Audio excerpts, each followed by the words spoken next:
Assalamualaikum warahmatullahi wabarakatuh. Salam sehat, pasukan sehat paru. Spesial talkshow kali ini tentang Hari Kemerdekaan Republik Indonesia ke-78 tahun.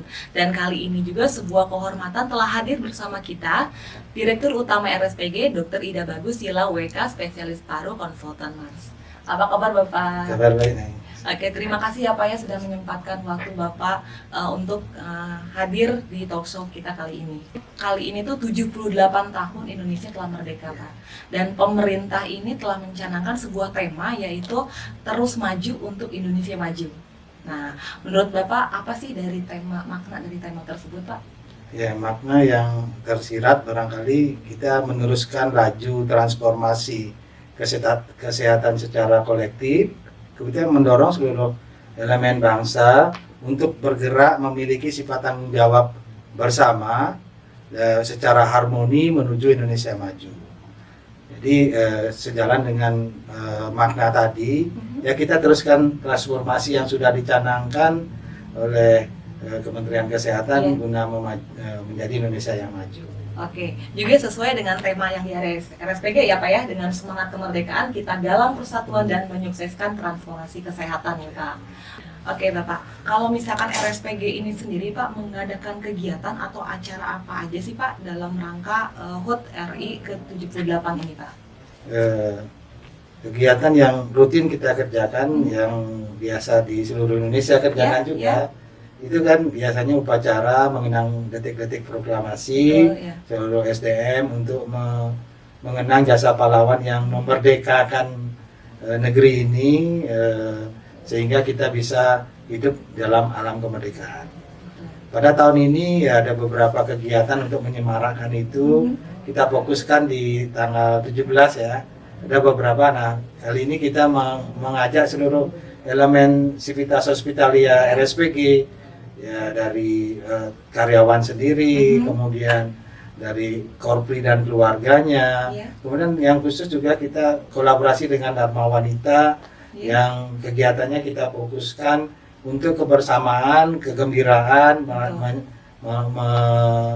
memeriahkanlah acara 17 Agustus. Oke, jadi kita itu juga bentuk rasa syukur kita ya Pak ya. Oke, dan juga lomba-lomba yang telah diadakan itu juga untuk memupuk rasa sportivitas di SDM kita ya Pak ya. Ya, setuju. Oke Pak, tadi makna secara general ya Pak ya. Kalau misalkan menurut Bapak sendiri nih Pak, makna kemerdekaan dalam kesehatan itu apa sih Pak? Ini di tahun ini kita bersyukur ya. Dengan diundang-undangkannya Undang-Undang Kesehatan Nomor 17 Tahun 2023, itu negara telah menjamin hak setiap warga negara dalam mendapatkan pelayanan kesehatan. Seperti pelayanan kesehatan tanpa diskriminatif, kemudian menjamin pelayanan ataupun perawatan yang berkualitas, terjangkau, dan memanfaatkan fasilitas layanan yang ada serta memudahkan untuk mencapai fasilitas yang ada. Administrasi disesuaikan dengan standar yang sudah ditentukan, biaya pengobatan sesuai tarif yang sudah ditentukan, tidak ada pungutan lain selain yang sudah ditentukan. Informasi dan edukasi kepada masyarakat ditingkatkan kesadarannya, serta pentingnya kesehatan bagi diri dan masyarakat itu sendiri. Untuk tenaga kesehatan itu mendapat perlindungan hukum, menjalankan tugas sesuai dengan standar operasi dan standar profesi yang sudah dibakukan. Kesempatan untuk mengembangkan diri juga ditingkatkan atau difasilitasi dengan mengembangkan profesi dan keilmuannya. Ya, diberikan juga berinovasi untuk meningkatkan pelayanan kepada masyarakat. Serta yang terpenting mutu dan keselamatan pasien, mutu keselamatan petugas, serta yang lainnya. Oke Bapak, tadi Bapak udah menjelaskan ya berdasarkan dari apa itu kemerdekaan dalam kesehatan ya Pak. Nah lalu Pak, apa sih upaya kita atau dari Kementerian Kesehatan ataupun pemerintah nih Pak untuk meningkatkan pelayanan kepada masyarakat Pak? Saat ini kan untuk meningkatkan pelayanan dan kualitas dari kesehatan itu, Kementerian Kesehatan sudah mencanangkan transformasi kesehatan yang terdiri dari 6 pilar. Pilar pertama transformasi layanan primer, kemudian yang kedua transformasi layanan rujukan, kemudian transformasi sistem ketahanan kesehatan, kemudian transformasi sistem pembiayaan kesehatan, yang berikutnya yang kelima itu transformasi SDM kesehatan. Nah, yang terakhir juga mengikuti perkembangan teknologi, transformasi teknologi kesehatan. Oke, dari 6 pilar itu Pak, apa bisa Bapak ceritakan nih Pak satu persatu tentang 6 pilar agar nanti pasukan Sehat Paru juga dapat mengerti ya apa program-program dari Kementerian Kesehatan bisa tersampaikan dengan baik juga Pak. Ya, baik. Kita mulai dengan transformasi layanan primer. Primer ini adalah biasanya pencegahan secara primer, misalnya dengan imunisasi, itu pencegahan sekunder, screening penyakit yang menyebabkan biaya tinggi dan menyebabkan kesakitan yang tinggi serta kematian, serta peningkatan dan kapabilitas layanan yang ada. Misalnya mulai meningkatkan peran dari posyandu, kemudian puskesmas dan seterusnya di layanan primer. Nah, transformasi rujukan yaitu peningkatan akses dan mutu layanan. Jadi akses layanan itu dipermudah pada masyarakat mencapai tempat atau fasilitas pelayanan kesehatan. Dengan mutu layanan juga ditingkatkan ya dengan adanya akreditasi, kemudian peningkatan sistem yang dibuat sehingga mutu layanan kesehatan bisa terjaga dengan baik. Dan pilar yang ketiga yaitu transformasi sistem ketahanan kesehatan. Ketahanan kesehatan yang di sini ya baik itu sektor farmasi, kemudian alat kesehatan, penggunaan produksi dalam negeri, bahan dasar dari produksi yang obat dan seterusnya itu ditingkatkan dengan pemanfaatan yang ada. Demikian juga memperkuat ketahanan tanggap darurat. Bahkan sudah dibentuk tenaga cadangan kesehatan yang sewaktu-waktu bila dibutuhkan itu bisa dimanfaatkan untuk sebagai menambah SDM kesehatan yang menghadapi dalam suasana keadaan yang tertentu. Misalnya bencana, kemudian ada pandemi kemarin. Jadi berdasarkan pengalaman itu kita bisa melakukan transformasi di ketahanan kesehatannya. Transformasi yang lainnya, yang berikutnya, yang keempat adalah transformasi sistem pembiayaan kesehatan. Regulasi pembiayaan kesehatan ya dengan tujuan tersedia, cukup dan berkelanjutan. Jadi pembiayaannya tersedia, misalnya jaminan kesehatan nasional, cukup dibiayai bagi yang tidak mampu dengan pembiayaan dari pemerintah, dan tentu berkelanjutan karena prosesnya tentu membutuhkan biaya yang bertahap, mungkin bisa dikurangi dengan berkembangnya promosi kesehatan. Nah, transformasi yang kelima terkait dengan SDM kesehatan, tentu pencanangan penambahan kuota mahasiswa, pendidikan dokter spesialis, kemudian beasiswa baik itu dalam dan luar negeri, kemudian penyetaraan tenaga kesehatan yang lulusan luar negeri dipermudah dengan administrasi dan bagaimana proses rekrutmennya sehingga SDM kesehatan itu bisa tersebar merata di seluruh Indonesia. Yang terakhir, transformasi teknologi kesehatan, tentu pengembangan dan pemanfaatan teknologi dengan sistem digitalisasi. Contohnya sekarang masyarakat sudah dipermudah, antrian itu sudah secara online, dikirim dengan menggunakan media sosial seperti WhatsApp dan lain sebagainya, tergantung dari situasi dan kondisi yang ada di tempat masing-masing. Oke Pak, tadi Bapak sudah menjelaskan tentang 6 pilar ya Pak ya, Ya. dari Kementerian Kesehatan itu. Nah Pak, lalu transformasi kesehatan apa sih Pak yang sudah diimplementasikan di RSPG Pak? Baik, terima kasih. Transformasi 6 pilar di bidang kesehatan, kan yang pilar layanan primer, kita bekerja sama dengan fasilitas pelayanan kesehatan lainnya dalam upaya meningkatkan edukasi dan informasi kepada masyarakat. Contohnya kita datang ke posyandu atau ke puskesmas bersama-sama mereka untuk mengedukasi masyarakat tentang layanan-layanan yang perlu menjadi prioritas, misalnya kesehatan ibu dan anak, stunting dan tuberkulosis dan seterusnya. Nah, itu kita lakukan bersama-sama, menjalin kerjasama, berkoordinasi dengan lintas sektor lainnya seperti puskesmas, kemudian aparat desa, kemudian Tripika di kecamatan, Bapak Camat, kemudian Dan Ramil, Kapolsek, yang bisa kita ajak bersama untuk memberikan semacam edukasi ataupun penyuluhan langsung kepada masyarakat tanpa melihat sekat-sekat yang ada. Yang berikutnya ya tentu kita menyampaikan kepada mereka bagaimana nantinya kapan harus dirujuk ke rumah sakit sehingga layanan ataupun proses untuk layanan yang diberikan kepada masyarakat lebih cepat. Itu untuk layanan primer. Yang kedua tuh transformasi layanan rujukan.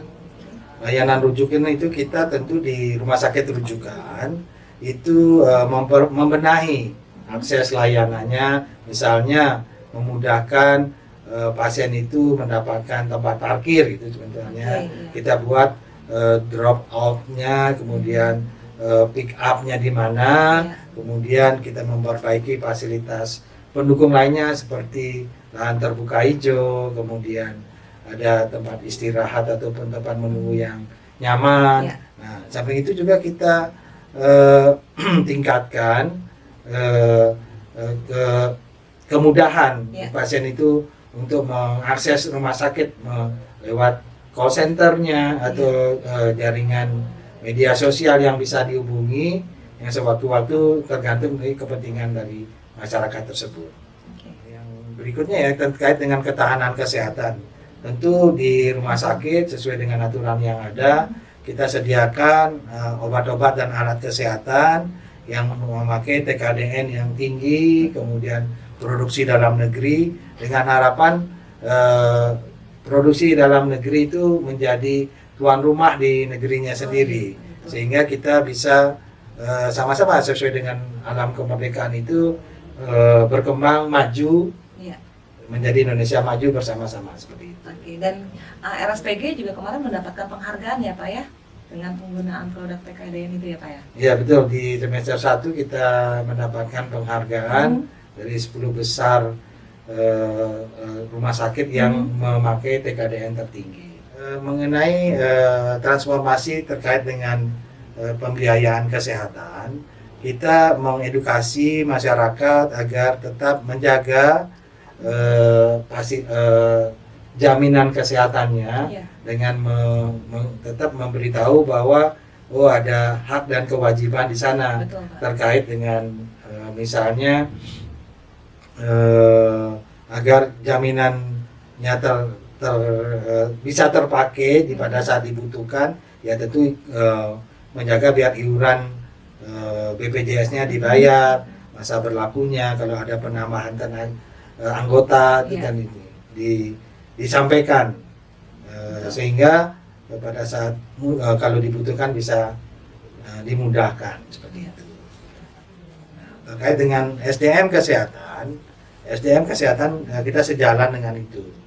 perannya di RSPG, kita memberikan fasilitas, memberikan semacam pembiayaan untuk pendidikan berkelanjutan.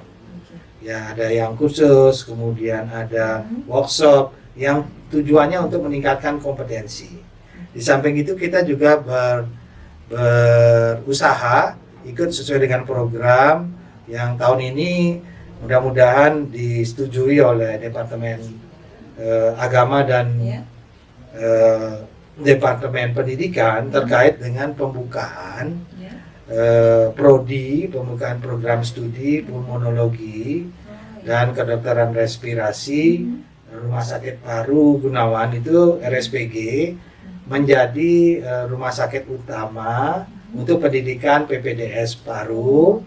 Kita berkolaborasi dengan Universitas Islam Negeri Jakarta, sehingga kita membantu menambah fasilitas orang untuk menghasilkan spesialis. Karena kita rumah sakit khusus paru, ya tentu kita utamakan adalah pendidikan paru, karena kita memiliki SDM yang cukup, kemudian fasilitas yang sangat memadai dengan jumlah kasus yang bisa dipakai untuk pembelajaran itu cukup memadai. Terkait dengan transformasi teknologi kesehatan, kami sudah menerapkan beberapa teknologi yang mungkin sama-sama dengan beberapa rumah sakit yang lain, yaitu kita rekam medik elektronik, kemudian pendaftaran online, baik itu secara web ataupun secara media sosial memakai WhatsApp, dan mengikuti juga teknologi lainnya yang terkait dengan Satu Sehat.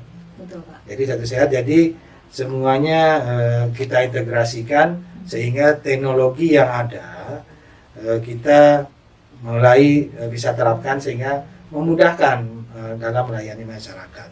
Kami juga membuat kemudahan-kemudahan bagi bagi pada pelanggan atau pasien yang berobat ini dengan pembukaan poli eksekutif. Misalnya kalau tidak bisa melaksanakan aktivitas di jam kerja karena harus bekerja, ya bisa dilayani sore maupun dengan perjanjian, sehingga efektif dalam memanage waktu baik pasien itu maupun petugas yang dituju. Oke, banyak sekali ya Pak ya yang telah diimplementasikan di RSPG tentang transformasi kesehatan tersebut ya Pak ya. Dan mudah-mudahan dalam upaya kita ini terus dapat mempermudah dan meningkatkan fasilitas dan sarana prasarana yang ada di RSPG juga untuk kepuasan pelanggan ya Pak ya. Oke, Bapak ini terakhir ya Pak ya. Apa nih Pak harapan Bapak ini untuk masyarakat luas maupun untuk internal di RSPG Pak? Ya, kalau harapan di masyarakat tentu dengan kita melaksanakan kolaborasi kerjasama, kita harapkan masyarakat itu lebih sadar, lebih peduli dengan kesehatannya, mau dilaksanakan pencegahan-pencegahan yang seperti yang kita sudah jelaskan ke mereka. Apabila mereka membutuhkan layanan, ya mereka memanfaatkan fasilitas pelayanan kesehatan yang ada di sekitarnya secara dini. Jadi jangan tunggu berat dulu baru datang, nanti ngerujuknya juga dan angka keparahannya menjadi bisa kita tekan. Itu untuk yang di masyarakat. Untuk yang di internal RSPG sendiri, saya harapkan ini memang tidak semua bisa kita laksanakan secara menyeluruh, mengingat sarana dan prasarana yang kita miliki serta SDM yang pendukungnya juga tidak bisa kita cetak sedemikian cepat, kan seperti itu. Artinya transformasi kesehatan yang ada kita jalankan dengan baik sehingga nanti upaya pencegahan terjadinya sakit, kemudian deteksi dini itu menjadi lebih baik.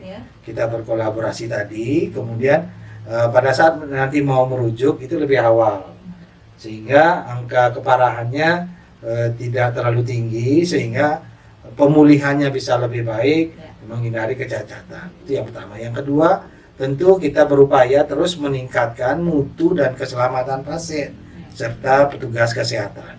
Ya, kita tetap mengembangkan pendidikan, workshop, kemudian pelatihan uji kompetensi dan seterusnya, terus kita laksanakan untuk mencapai mutu dan keselamatan pasien yang menjadi utama buat kita. Yang terakhir tentu kedepannya sesuai dengan perkembangan yang ada, kita melakukan inovasi-inovasi yang terkait dengan memanfaatkan teknologi, belajar dari yang ada dari selama ini kita jalani, tentu akan mencapai tingkat efektivitas dan efisiensi di dalam pelayanan, sehingga terjadilah kepuasan baik itu masyarakat yang kita layani, juga kepuasan pemberi layanan secara internal. Mungkin itu. Oke, terima kasih Pak. Tentu saja dengan upaya kita dan dari Kementerian Kesehatan juga mungkin kita juga butuh dukungan ya Pak ya, dari seluruh masyarakat luas ya Pak ya, gitu. Terutama pasukan sehat paru nih yang menggunakan fasilitas atau layanan di RSPG seperti itu. Bapak terima kasih telah menyempatkan hadir ya Pak ya dalam talk show Semarak Hari Kemerdekaan Republik Indonesia ke-78 tahun. Oke, kami mohon maaf bila ada kesalahan dan kehilafan. Jangan lupa di subscribe, follow, dan share sebanyak-banyaknya agar edukasi atau talk show ini bisa ditonton masyarakat lebih luas lagi. Oke, demikian. Wassalamualaikum warahmatullahi wabarakatuh. Merdeka!